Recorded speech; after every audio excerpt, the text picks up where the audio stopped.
Assalamualaikum warahmatullahi wabarakatuh. Alhamdulillahilladzi hadana lihadza wa ma kunna linahtadiya laula an hadana Allah. Asyhadu an la ilaha illallah wa asyhadu anna Muhammadan abduhu wa rasuluh. Allahumma shalli wa sallim ala sayyidina Muhammadin wa ala ali sayyidina Muhammad. Subhanaka la ilma lana illa ma 'allamtana innaka antal alimul hakim.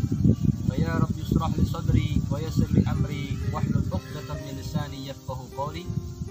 Amma ba'du. Ayah, bunda, dan siswa-siswi As-Sadriyah Islamic Primary Schools yang insyaallah selalu dirahmati Allah Subhanahu wa taala. Puji syukur kepada Allah Subhanahu wa taala yang telah memberikan kita sehat afiah sehingga kita dapat melaksanakan ibadah puasa di bulan Ramadan ini, dan mudah-mudahan apa yang telah kita laksanakan, apa yang akan kita laksanakan di bulan ini, Allah memberinya dengan ganjaran yang besar, dan mudah-mudahan Allah mengampuni dosa kita, mengampuni dosa kedua orang tua kita. Amin ya rabbal alamin. Berbicara tentang sabar, setiap seseorang pasti dia pernah mendapatkan suatu masalah. Lalu apa yang dituntut ketika seseorang mendapatkan suatu masalah? Allah Subhanahu wa taala memerintahkan kita untuk bersabar. Dalam keadaan apapun kita dituntut untuk bersabar. Masalah apapun kita dituntut untuk bersabar. Ya ayyuhalladzina amanu ista'inu bis-sabri was-salah. Innallaha ma'as sabirin. Wahai orang-orang yang beriman, mintalah pertolongan kepada Allah Subhanahu wa taala dengan sabar dan salat. Innallaha ma'as sabirin.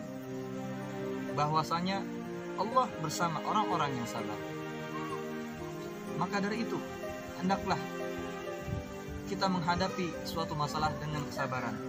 Karena dengan sabar itu mendatangkan ketenangan di dalam hati. Dengan ketenangan tersebut kita bisa mengendalikan masalah yang terjadi pada diri kita. Di dalam kitab Fawaidul Mukhtarah karangan Al-Habib Ali Zainal Abidin bin Hasan Baharun dikatakan, Ruwiya an Ibni Abbas anna sabra fil Qur'an ala 3 darajat. Dikatakan oleh Ibnu Abbas bahwasanya sabar di dalam Al-Qur'an terdapat 3 derajat. Yang pertama, sabrun ala ada'il faraidi lahu 300 darajah. Yang pertama yaitu sabar atas melaksanakan kewajiban-kewajiban yang telah Allah tetapkan. Lahu 300 darajah. Ketika seseorang bersabar dalam melaksanakan kewajiban, Allah memberinya 300 derajat. Ketika orang tersebut menahan hawa nafsunya untuk melaksanakan kewajiban yang telah Allah tetapkan, ia mendapatkan 300 derajat. Seperti ketika kita sedang menikmati tidur di waktu subuh, datanglah suara azan berkumandang. Disitulah kita berperang melawan hawa nafsu kita. Kita bersabar untuk melaksanakan kewajiban yang telah Allah tetapkan, di mana disebutkan oleh Allah Subhanahu wa taala di dalam surat Al-Mu'minun, qad aflahal mu'minun, sungguh beruntung orang-orang beriman, alladzina hum fi salatihim khashi'un, yaitu Maka yang khusyuk di dalam sholatnya. Ketika seseorang bersabar dalam melaksanakan kewajiban, bersabar dalam melakukan sholat, maka ia akan mendapatkan kekhusyuan di dalamnya. Ia akan mendapatkan ketenangan di dalam melaksanakan sholat tersebut. Maka dia akan meraih apa yang telah dia lakukan dengan bersabar dalam menjalankan kewajiban yang telah Allah tetapkan. Yang kedua, wasabrun anil muharrami lahu sittatu darajah. Yang kedua, sabar atas menjauhi larangan-larangan Allah Subhanahu wa taala. Ketika di suatu lingkungan kita tinggal di dalamnya, banyak terdapat godaan-godaan di dalam lingkungan tersebut. Akan tetapi kita bersabar, kita melawan hawa nafsu kita untuk tidak mengikutinya. Maka disitulah Allah memberi pahala yang besar, sebab kita bersabar dari menjauhi larangan-larangan Allah Subhanahu wa taala. Lahu sittati darajah. Ketika orang tersebut bersabar dalam menjauhi larangan Allah Subhanahu wa taala, ia mendapatkan 600 derajat. Begitu mulianya orang-orang yang bersabar. Yang ketiga, wasabrun 'alal masaibi 'inda as-sadmatil ula lahu tis'atu mi'ati darajah. Yang ketiga, sabar atas musibah 'inda as-sadmatil ula, ketika di permulaan ia terkena musibah, lalu ia bersabar, ia berserah diri kepada Allah Subhanahu wa taala.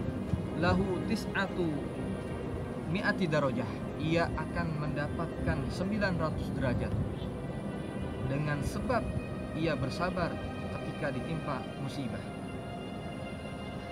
Di mana di dalam Al-Qur'an disebutkan di dalam surat Al-Baqarah ayat 155, Allah Subhanahu wa taala berfirman, "Wala nabluwannakum bisyai'im minal khaufi wal ju'i wa naqsim minal amwal wal anfusi was thamarat wa basyiris sabirin."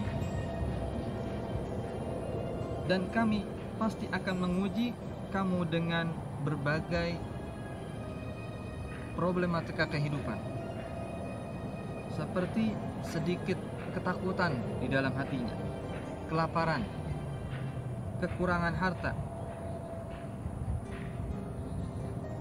dan jiwa. Ada yang merasakan sakit, ada yang meninggal dunia. Wathamarat, dan hasil kerja yang tidak memuaskan. Wabasyiris sabirin, dan sampaikanlah kabar gembira kepada orang-orang yang bersabar. Di ayat berikutnya, alladzina idza asabathum musibah, yaitu orang-orang yang apabila ditimpa musibah, qalu inna lillahi wa inna ilaihi raji'un. Mereka berkata, sesungguhnya kami adalah milik Allah Subhanahu wa taala, dan kepada Allah lah kami akan kembali. Ulaika alaihim shalawatun mir rabbihim wa rahmah. Mereka itulah yang memperoleh ampunan dari Tuhannya dan rahmat dari Tuhannya, dan mereka itulah orang-orang yang mendapatkan petunjuk. Maka ketika kita bersabar, banyak keuntungan yang bisa kita dapatkan. Akan tetapi inilah derajat yang sangat tinggi, derajat yang Allah berikan kepada para nabi, derajat yang Allah berikan khusus ke manusia yang paling sabar. Siapa itu? Nabi Muhammad SAW. Maka dari itu, hendaklah ketika kita menghadapi suatu masalah, apapun itu masalahnya, kita sikapi dengan sabar. Karena dengan sabar itu akan mendatangkan ketenangan di dalam hati kita. Dengan ketenangan di dalam hati, kita bisa mengendalikan masalah tersebut. Hadirin, ayah, bunda, dan siswa-siswi As-Sodriyah Islamic Primary Schools yang insya Allah selalu dirahmati Allah Subhanahu wa Ta'ala. Mari kita renungkan kehidupan kita. Berapa banyak masalah yang telah menimpa kita, entah dari pasangan kita, dari anak kita, dari keluarga kita. Maka benturkanlah semua itu kepada Allah Subhanahu wa Ta'ala. Memohon ampun kepada Allah Subhanahu wa Ta'ala. Kapan kita berdoa? Kapan kita meneteskan air mata di malam hari? Kita memohon ampun kepada Allah. Ya Rabb, ampuni dosa hamba. Ya Rabb, selesaikan masalah hamba. Kapan kita meminta seperti ini? Kapan kita meneteskan air mata? Maka dari itu, hadirin yang dimuliakan Allah Subhanahu wa Ta'ala, dekatkan hati kita kepada Allah Subhanahu wa Ta'ala. Dengan kita dekat kepada Allah, maka masalah apapun mudah-mudahan bisa terselesaikan. Maka dari itu, selalulah bertaubat kepada Allah Subhanahu wa Ta'ala. Minta ampun di malam hari, di waktu sahur. Janganlah kita lalai di bulan Ramadan ini. Perbanyaklah istighfar di waktu sahur. Karena Allah menyebutkan di dalam Al-Quran, dan juga Nabi Muhammad menyebutkan di dalam hadisnya, salah satu awsatin yuhibbuhallahu ta'ala. Ada 3 suara yang Allah cintai. Sautul dik, yang pertama yaitu suara ayam. Yang kedua, sautul mustakbirin bil ashar. Yang kedua, suara seseorang yang mohon ampun di waktu sahur. Yang ketiga, sautu yaqra'ul Qur'an. Yang ketiga yaitu suara orang yang membaca Al-Quran. Di mana di bulan Ramadan ini pahala dilipat gandakan, rahmat Allah turunkan. Maka perbaikilah kehidupan kita dengan kita memperbaiki ibadah-ibadah kita. Pelajarilah ilmu agama, karena dengan ilmu agama kita bisa menjadi sukses dunia dan akhirat. Itu saja yang bisa saya sampaikan. Jika terdapat kesalahan, saya mohon maaf yang sebesar-besarnya. Wallahul muwaffiq ila aqwamit thoriq. Assalamualaikum warahmatullahi wabarakatuh.